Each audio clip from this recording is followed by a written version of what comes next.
దీపూర్ అనే ఒక చిన్న గ్రామముండేది. అక్కడ ఒక్క వీధి దీపం కూడా ఉండేది కాదు.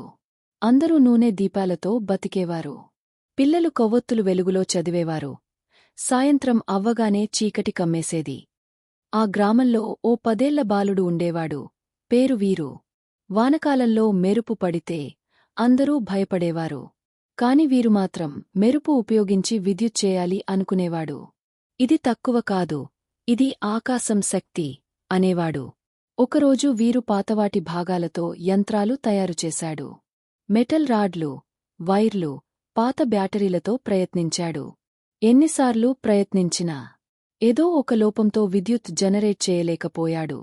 వీరుని గ్రామస్థులు ఎందుకు తిట్టారు? చివరకు అతని ప్రయోగం ఏమి అయింది? మన తెలుగు కథలు వీడియోలో చూడండి. ఇలాంటి మరిన్ని యానిమేషన్ కథలు కోసం ఇప్పుడే సబ్స్క్రైబ్ చేయండి.